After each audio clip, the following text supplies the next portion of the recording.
ひねり潰せ。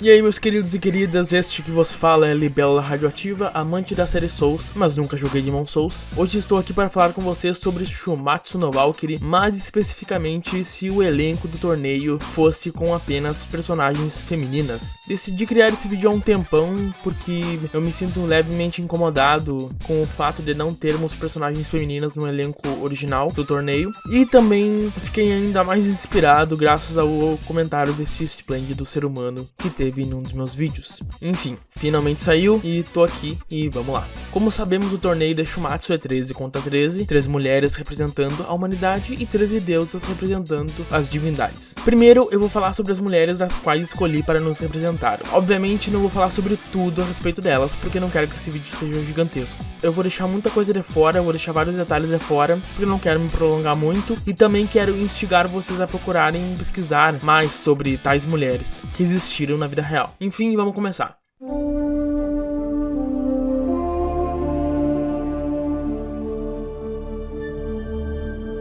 E do lado da humanidade, primeiramente temos Tomoe Gozen, famosamente conhecida por ser uma das primeiras e uma das melhores mulheres samurais do Japão. É dito que mesmo vestindo uma armadura pesada, ela era extremamente habilidosa e ágil, possuindo habilidades exímias com sua katana, arco e flecha, e também era uma ótima montadora. Dita por muitos por ser mais corajosa e destemida que qualquer um, suas habilidades ganharam ênfase durante a batalha de Yokoto Kagawara, conflito no qual matou 7 samurais. Ela lutou em outras inúmeras batalhas, das quais liderou exércitos bem-sucedidos. Foram tantas façanhas que Tomoe se tornou um dos símbolos das mulheres guerreiras no Japão.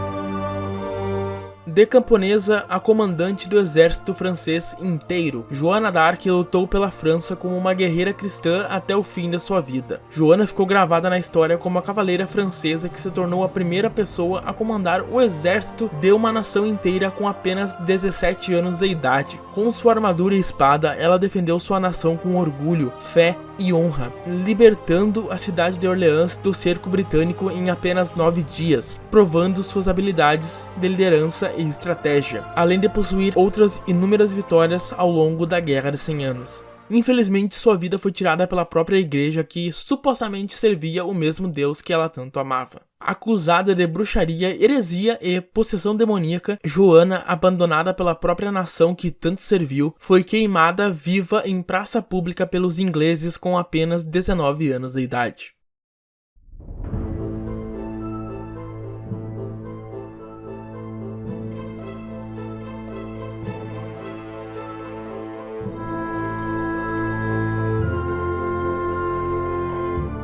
Lyudmila Pavlichenko, a ucraniana que lutou pelo exército soviético durante a Segunda Guerra Mundial. Ficou marcada na história como a melhor mulher sniper e uma das maiores atiradoras de elite da história. Durante a Segunda Guerra Mundial, Pavlichenko apresentou-se como uma das primeiras voluntárias no escritório de recrutamento militar e, recusando a função de enfermeira, tornou-se uma das 2.000 mulheres atiradoras de elite do Exército Vermelho, das quais somente cerca de 500 sobreviveram à guerra. Em um ano de conflitos e batalhas, Lyudmila acumulou a contagem de 309 mortos confirmados, entre as quais estão 39 snipers inimigos. Em junho de 1942, no entanto, ela foi ferida por um tiro de morteiro e foi afastada dos combates. Além de se tornar major, instrutora de atiradores de elite e ser a primeira cidadã soviética a ser recebida por um presidente dos Estados Unidos na Casa Branca, Pavlichenko foi condecorada com a Estrela Dourada do Herói da União Soviética.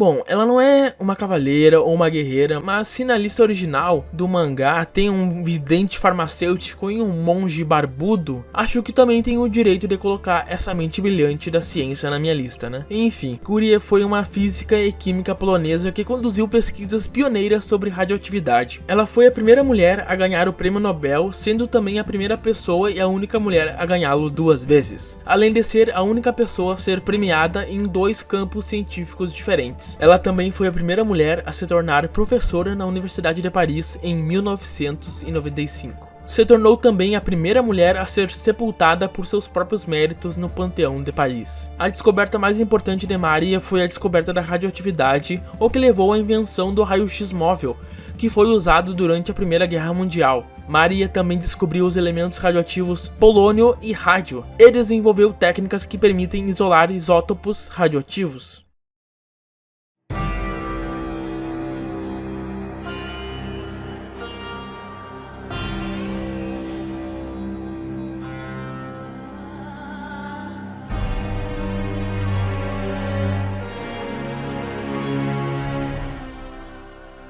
Rani Lakshmibai foi uma rainha indiana do estado principesco Maratha de Jhansi, no norte da Índia. Ela foi uma das principais figuras da rebelião indiana de 1857 e se tornou um símbolo de resistência ao Raj britânico para os nacionalistas indianos. A famosa Companhia das Índias Ocidentais, de origem inglesa, tentou anexar seu território em Jhansi por meio de suborno, mas ao receber a recusa, os britânicos resolveram que era hora de usar a força. O que eles não sabiam era que Rani havia sido instruída por seu pai a combater usando machados e espadas, e até mesmo cavalos treinados para pular sobre o fogo. Liderando uma série de rebeliões furiosas, ela defendeu seu território com toda a força até ser morta com pouco mais de 20 anos de idade, tornando-se uma mártir para o movimento de independência da Índia.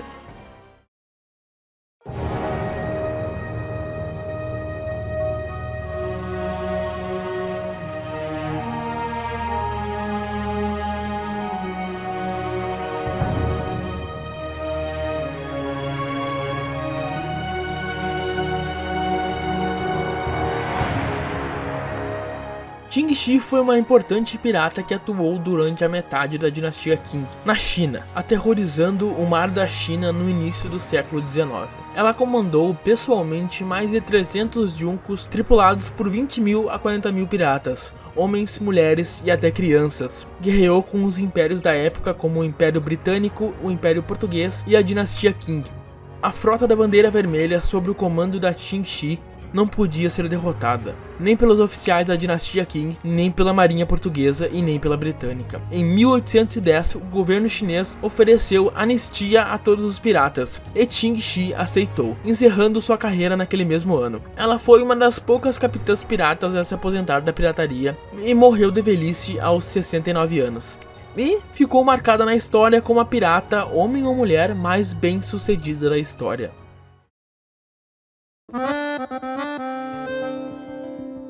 Ana Maria de Jesus Ribeiro, mais conhecida como Anita Garibaldi, foi uma revolucionária conhecida por seu envolvimento direto na Revolução Farroupilha, Batalha dos Curitibanos e Batalha de Giannacollo, processo de unificação da Itália junto com seu marido italiano Giuseppe. Por esse motivo, ela é conhecida como a heroína dos dois mundos. Nesses anos de guerra, Anita Ribeiro da Silva, que lutava na Revolução, conhece Giuseppe Garibaldi. Anita, já unida a Garibaldi, participou ativamente do combate em Bituba, Santa Catarina e da Batalha de Laguna, onde carregou e disparou um canhão sozinha.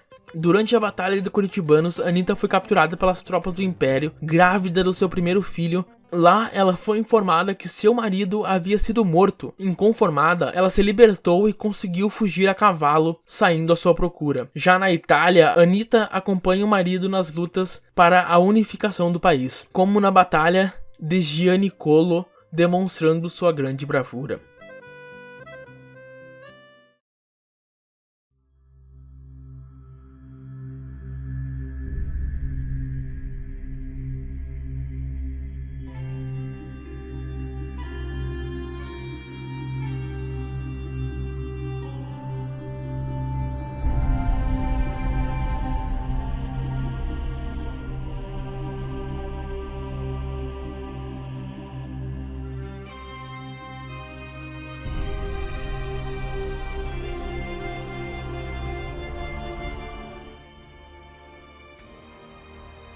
Boadicea foi uma rainha celta que liderou os Icenos juntamente com outras tribos como os Trinovantes em um levante contra as forças romanas que ocupavam a Grã-Bretanha em 60 ou 61, durante o reinado do imperador Nero.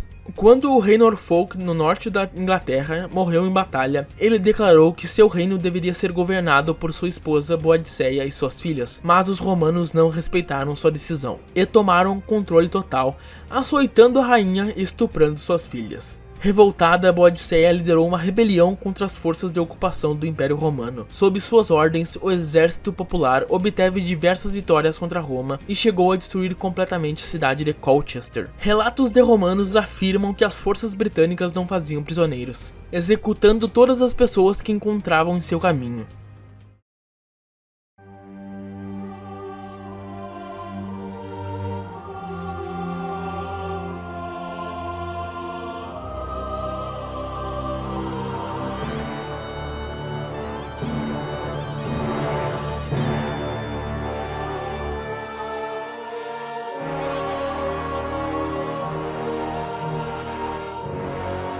Cleópatra foi uma mulher famosa na história por suas habilidades diplomáticas, estratégicas e administrativas, e por dominar mais de 8 línguas, como os idiomas grego, egípcio e aramaico. Além disso, ela era a mulher mais rica do mundo mediterrâneo. Cleópatra acaba se envolvendo em uma batalha contra seu irmão, ambos cobiçando o trono. Ela decide se aliar a Roma, mais especificamente Júlio César, manipulando-o com sua sexualidade, a fim de conseguir a ajuda de suas tropas romanas para derrotar seu irmão em batalha. E ela realiza tal façanha na Batalha do Nilo.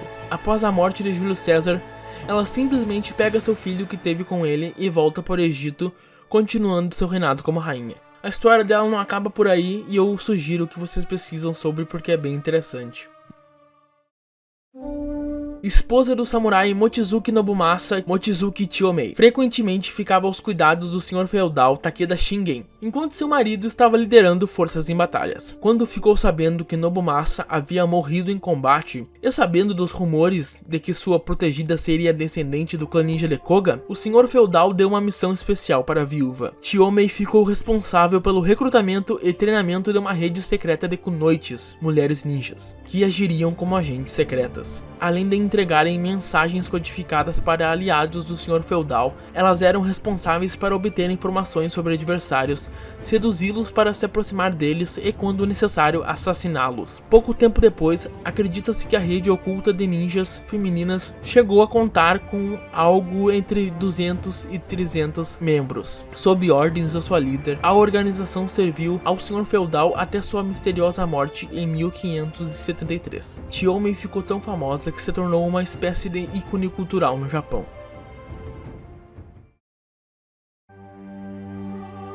Séptima Zenóbia. Descendente de Cleópatra, Zenóbia foi a rainha-mãe de Palmira, rainha do Egito e imperatriz de Palmira. Ela liderou seus exércitos montada em um cavalo e usando uma armadura completa para derrotar as legiões romanas sob o reino de Cláudio. A vitória dela foi tão decisiva que seus inimigos tiveram que bater em retirada de boa parte da Ásia Menor. Ao passo que a Arábia, Armênia e Pérsia se tornaram seus aliados, quando ela se declarou rainha do Egito por direito de ancestralidade. O sucessor de Cláudio, Aureliano, enviou suas legiões mais experientes para derrubar Zenóbia, mas mesmo assim precisou de 4 anos de batalhas e cercos para que a cidade capital de Palmira fosse tomada e sua governante aprisionada. Mary Read, outra pirata mundialmente conhecida como uma das melhores. Mary Read, filha de James Kidd, famosamente conhecida por se disfarçar de homem para enganar os outros piratas e navegar com mais tranquilidade. Ela lutou na Guerra dos 9 Anos e Guerra da Sucessão Espanhola. Sua vida de pirata começou logo após seus 13 anos, quando foi empregada como pajem de uma rica senhora francesa, mas rapidamente fugiu e embarcou num navio de guerra e mais tarde combateu na Flandres na infantaria, mostrando grande ferocidade. Após se alistar na cavalaria enquanto navegava pelos mares, o seu navio foi atacado pelo capitão Jack Rackham. Na tripulação desse navio existia outra mulher, Anne Bonny. Anne viu um jovem marinheiro entre a tripulação do navio atacado e gostou do jovem. Mais tarde, esse jovem, que era Mary, confessou a Anne que também era uma mulher, pouco antes de iniciarem seu caso às espreitas. Mary decidiu que deveria ser melhor entrar para essa tripulação pirata e tornou-se um deles, abandonando os marinheiros. E para quem gosta de Assassin's Creed, ela tá no game Black Flag, onde ela usa o nome de seu falecido pai em seu disfarce masculino. Filha do rei George III, Tamara possuía tamanha inteligência que foi reconhecida por seu pai como regente adjunta e herdeira legítima do seu governo. Ao assumir a coroa, ela suprimiu a oposição da aristocracia contra uma mulher no poder e se declarou rei da Geórgia, abandonando o título de rainha por passar uma imagem de menor poder. Com o passar do tempo, ela derrotou quase todos os estados islâmicos vizinhos e sua reputação cresceu, chegando a ser considerada por seu povo como o rei dos reis e rainha das rainhas. Tamara participava ativamente como comandante militar do seu exército e levou seu reino ao ápice de seu poder político, econômico e cultural. Sua vitória final contra a aristocracia foi proteger seus súditos comuns contra os abusos da nobreza. E essas são as participantes defendendo a nossa humanidade. Comentem aí embaixo o que vocês acharam do meu time das humanas escolhidas. Antes de irmos para as deusas, eu queria dizer que ainda não decidi quais seriam as volumes das mulheres, das humanas, suas armas e poderes, né? Então, caso vocês queiram fazer isso, comentem aí o que vocês acham que elas deveriam ter como poderes e habilidades. E futuramente, quem sabe, eu farei um vídeo sobre os poderes e habilidades das humanas da minha lista de participantes femininas de Shumatsu no Valkyrie. E obviamente dando crédito a tal pessoa que escolheu tal poderes para tal personagem. E é isso aí, vamos para as deusas. Eu coloquei 2 deusas da Grécia, 2 do Egito, 2 nórdicas, 2 romanas, uma da Babilônia, uma japonesa, uma chinesa, uma indiana e uma africana. Tentei diversificar um pouco mais do que os deuses originais do time do paraíso em Shumatsu, no elenco original. E acho que consegui. Eu ia colocar a Lilith, mas pensei mais a fundo e ela não se encaixa exatamente com uma deusa ou até mesmo uma semideusa. Então eu coloquei Terra, uma deusa romana, no seu lugar. Eu ia colocar a Hela no lugar da Skadi, mas já tinha colocado Izanami no time e não queria 2 deusas representando a morte no mesmo time. Tive esse problema também com a Amaterasu. Eu ia colocá-la, mas já tinha a Sol, a deusa nórdica do Sol, no time. Então eu decidi deixar a Amaterasu fora da lista. E uma última coisinha, ao contrário das humanas, eu já decidi qual o poder das deusas e quem é mais forte que quem entre elas. Caso vocês queiram que eu faça um vídeo a mais a respeito dos níveis de poder das deusas da minha lista de Shumatsu no Valkyrie, na real eu acho que eu já vou fazer, mas mesmo assim, se vocês quiserem, comentem aí. Vamos lá, vamos lá. Atena é a deusa grega das estratégias de batalha, civilização, sabedoria, artes, justiça, habilidade, inspiração, força e matemática. Sim, estes são todos os títulos dela. Uma das principais divindades do panteão grego e uma das 12 deusas do Olimpo. Ela é filha partenogênica de Zeus, que jamais se casou ou tomou amantes, mantendo uma virgindade perpétua. Era imbatível na guerra, nem mesmo Ares lhe fazia páreo. Foi padroeira de várias cidades, mas se tornou mais conhecida como a protetora de Atenas e de toda a Ática. Também protegeu vários heróis e outras figuras míticas, aparecendo em uma grande quantidade de episódios da mitologia. Entre eles, Belerofonte, que sozinho matou a Quimera, terrível monstro que vomitava chamas. Atena deu-lhe uma rédea de ouro, com a qual o herói apanhou Pégaso, o cavalo voador, que o conduziu pelos céus até o covil da Quimera. E ainda seu irmão Perseu, a quem Atena entregou um escudo que o ajudou a matar a Medusa, cujos olhos transformavam em estátuas de pedra todos aquele que a encarassem.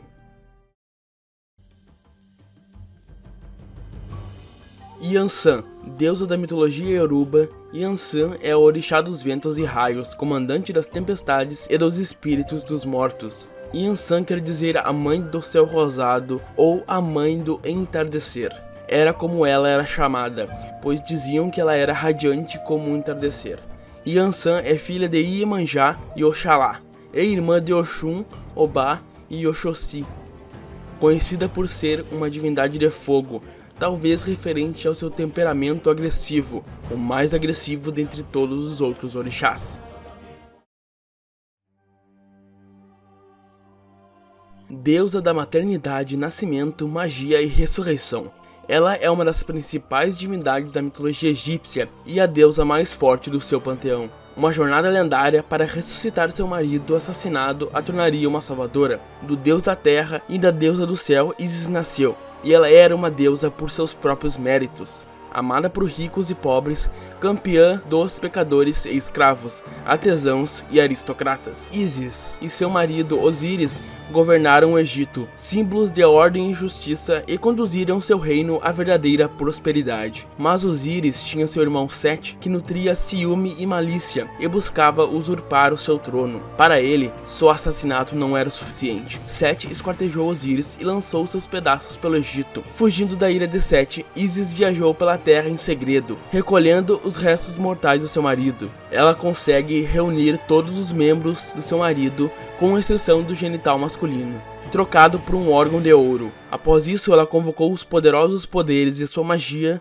e reuniu seu marido, dando-lhe uma nova vida. Naquela noite, seu amor se tornou uma criança, Horus, que vingaria o seu pai e expulsaria o malvado Sete do Egito. Sua bravura, tenacidade, sua habilidade e amor levaram Isis a salvar o Egito e se tornar a mãe de todos os faraós. Sol, a deusa do sol na mitologia nórdica, e seu irmão Mani, o deus da lua, vieram a este mundo seres brilhantes e poderosos. Tão apaixonado por eles, seu pai arrogantemente nomeou cada um com o nome de um corpo celestial sagrado, ele pela lua e ela o sol. Mani, da lua, era contemplativo, obediente e calmo. Sol, ao contrário, tornou-se obstinada, espirituosa, apaixonada. Seus filhos eram tudo que um pai poderia sonhar.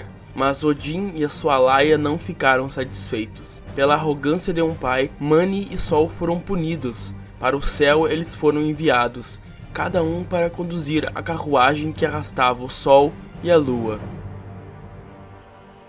Em seus calcanhares foram soltos os filhos sanguinários de Fenrir, lobos famintos implacáveis na perseguição da sua presa. Designado, Mani guiou seus corcéis pela noite, sempre à frente do seu caçador, mas Sol não aceitou seu destino. Furiosa com os deuses, ela provoca e desafia o lobo Skoll, enquanto ela atravessa o céu, liberando seu rancor sobre o único oponente que ela pode alcançar.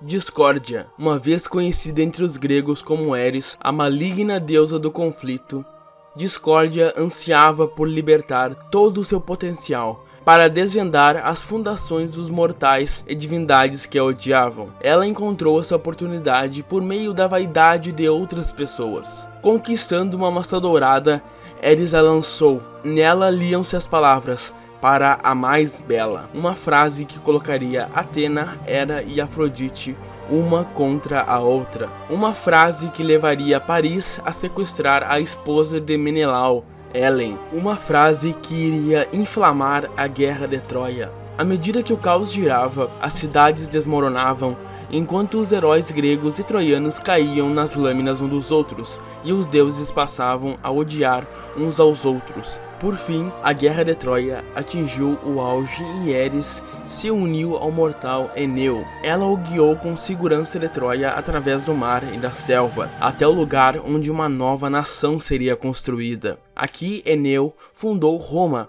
livre do julgamento que ela exerceu sobre os gregos, privada dos olhares depreciativos dos outros deuses. Eris foi refeita como Discórdia, uma deusa romana de importância e destaque. Ou seja, Discórdia é uma grande responsável pela criação de Roma. Ou não, porque isso é uma história que a princípio foi criado apenas para o jogo Smite. Mas eu achei super interessante como a história seria aplicada a um mangá, né? Não tem problema mudar um pouco a mitologia. Não tem e nem deveria ser totalmente igual seguindo linha por linha. Porque senão seria meio chato, meio entediante. Porque daí tu sabia tudo sobre o personagem já. É sempre bom dar uma mexida um pouco.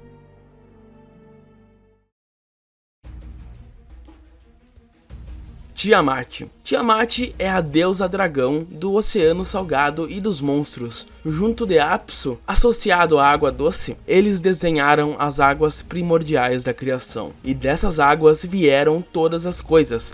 Seus filhos mais velhos deram forma aos céus e à terra e criaram as divindades mais jovens. Mas esses deuses mais jovens eram criaturas traiçoeiras, duvidosas e astutas. Eles prenderam Apsu em sua têmpora, irritando Tiamat. Ela criou crianças monstruosas para punir os deuses traidores. Arrancados de seus palácios pelos exércitos de Tiamat, eles foram forçados a buscar a proteção de Marduk, o mais poderoso dos jovens deuses. Marduk forçou os outros deuses a reconhecê-lo como seu rei e depois foi para a guerra com Tiamat. Depois de uma grande batalha, Marduk conseguiu derrotar Tiamat e jogá-la de volta no abismo cósmico do qual ela havia nascido. Trancada fora do mundo que dera à luz, Tiamat voltou ao seu sono, surda aos gritos de seus filhos, enquanto Marduk e os outros deuses os caçavam quase até a extinção.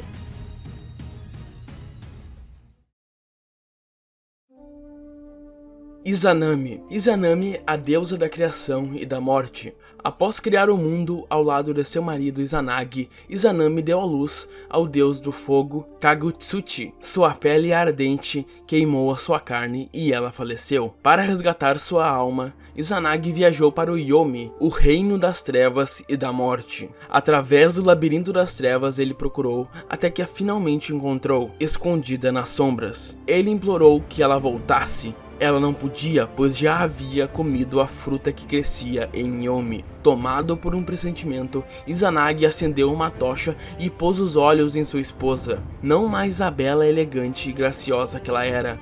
Izanami agora parecia um cadáver em decomposição, oco e decadente, cheio de vermes e nojento. Assustado e enojado, Izanagi fugiu. Pelas entranhas de Yomi ele correu, perseguido pelo demônio que já fora sua esposa. Escapando da entrada da caverna, Izanagi rolou uma pedra no lugar para bloqueá-la.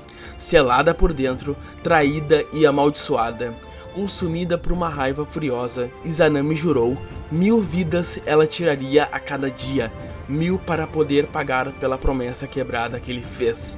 Desde então, Izanami manteve sua promessa, a cada dia indo além do túmulo para puxar almas para o Yomi.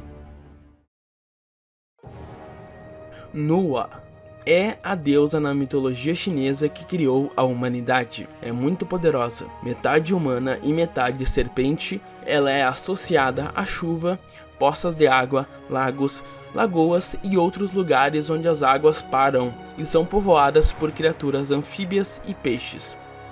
Quando dois deuses em guerra destruíram o pilar mundial, o céu e a terra mudaram perigosamente e o Armagedon foi desencadeado.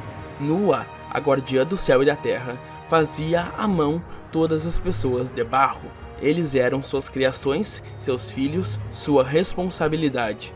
À medida que a terra estremecia e se partia, e os céus escureciam com as cinzas, Nua forjou 5 pedras místicas, uma para cada uma das forças elementais da natureza: terra, água, fogo, madeira e metal.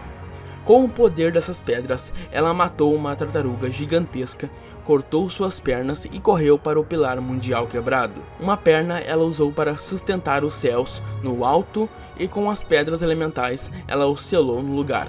E o equilíbrio entre o céu e a terra foi restaurado. Terra, literalmente a Mãe Terra. Acima dela, Urano, o céu, suspenso angelicamente. Ela o amou imediatamente e o fez seu rei. Seus filhos eram titãs, seres ainda mais poderosos que eles. Com medo e ciúme, Urano enterrou os titãs na Terra. Terra começou a ver a arrogância, a vaidade e o ódio em seu marido.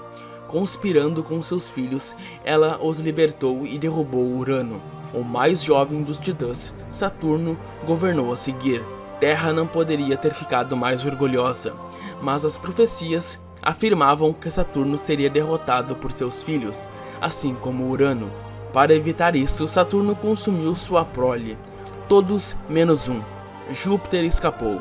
e com a fúria justa abriu Saturno, libertando seus irmãos engolidos.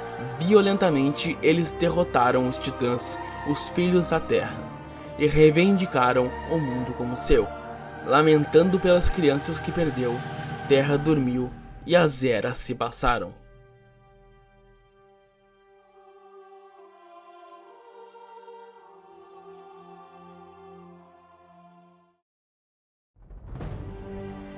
Skadi. Na mitologia nórdica, Skadi é uma deusa Jotun, associada à caça, esqui, inverno e montanhas.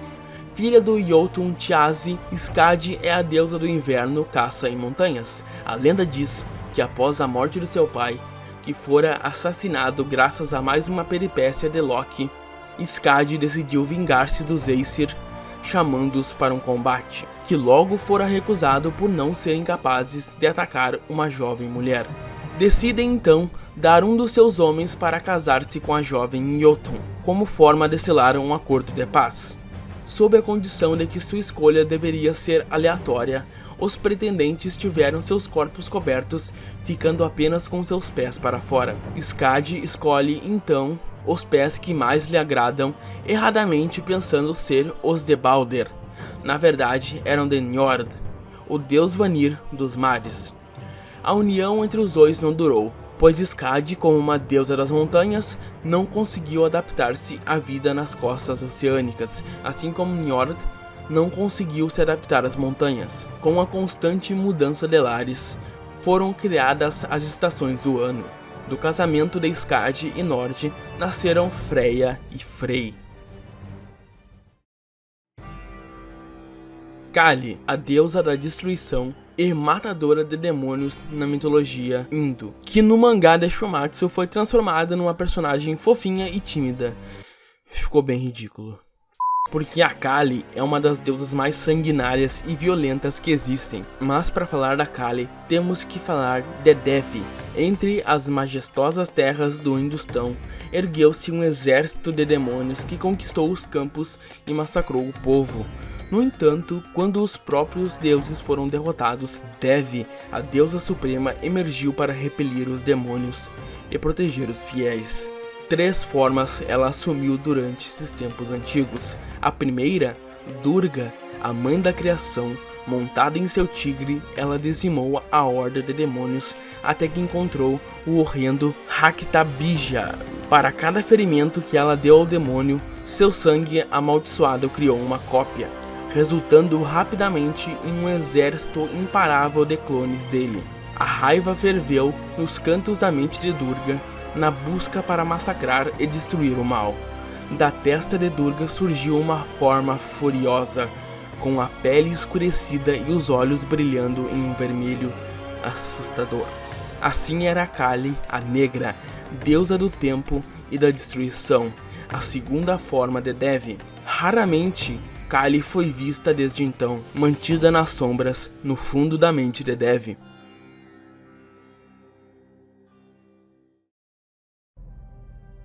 Artemis, deusa da caça, lua, vida selvagem e castidade. A deusa grega Artemis, armada com um arco mágico, não possui rival em caçadas. Artemis passou sua infância nas colinas e florestas, treinando com seu arco e caçando feras. À medida que foi ficando mais velha e mais bonita, também ficava orgulhosa e implacável quando menosprezada ou desonrada, especialmente contra aqueles que afirmavam ser melhores caçadores que ela. Adonis se gabou exatamente disso e Artemis enviou um javali para espetá-lo. Os semideuses gêmeos Otus e Efialtes, que não podiam ser mortos exceto um pelo outro, ameaçaram sequestrar Artemis e forçá-la a casar-se com um deles, mas foram enganados quando Artemis, aparecendo como uma corça, se lançou entre eles. Enquanto eles golpeavam com suas lanças, eles empalavam um ao outro. Finalmente, Actaeon, depois de espiar Artemis enquanto ela se banhava, foi transformado, enviado e devorado por seus próprios cães de caça. Essa é a ira de Artemis e quem a menospreza, desafia ou a simplesmente irrita Seu nome é invocado por caçadores em busca de presas e por parteiras durante o parto. Linda, mortal e pura, Artemis é uma mulher focada e uma guerreira imbatível. Selkis, a deusa escorpião, venenosa e letal. Embora estrangulamento esmagador e dor aguardem aqueles tocados por seu ferrão, Selkis não é uma divindade de retribuição, mas de tutela. Os mortos sem despertar são embalsamados e preservados para sempre em fluidos retirados das feras de Selkis. Embora seus ataques signifiquem morte certa, Selkis pode purificar o veneno tão facilmente quanto aplicá-lo. Ela é uma presença invisível. Ela assiste, ela espera, ela aprende antes de atacar e garante que aqueles que ela mata merecem esse fim, agonizando na morte com um veneno em suas veias. E essas são as deusas que eu escolhi. O que vocês acharam? Grande parte dos textos foram retiradas de Smite, um jogo onde deusas de inúmeras mitologias são personagens jogáveis, e eu dei uma resumida e cortei alguns pedaços para contar o mais importante e o mais da hora que eu achei pra vocês. Além de pegar das mitologias em si e dar uma misturada também. Eu misturei os textos de Smite com os textos da mitologia real. Bom, essas são as minhas escolhas para as mulheres da humanidade e as mulheres deusas da divindade. Espero que vocês tenham gostado, me digam aí nos comentários o que vocês acharam. E é isso aí, eu tava pensando em fazer algo parecido com apenas deuses e criaturas do folclore brasileiro e da mitologia tupi-guarani, né? Me digam aí nos comentários o que vocês acham, se eu devo fazer algo mais voltado pro Brasil, pro folclore brasileiro, tupi-guarani. Espero que vocês tenham gostado do vídeo, vejo vocês no próximo, se cuidem, até mais, tchau, beijão no coração de vocês. É isso aí, até a próxima. Cansei.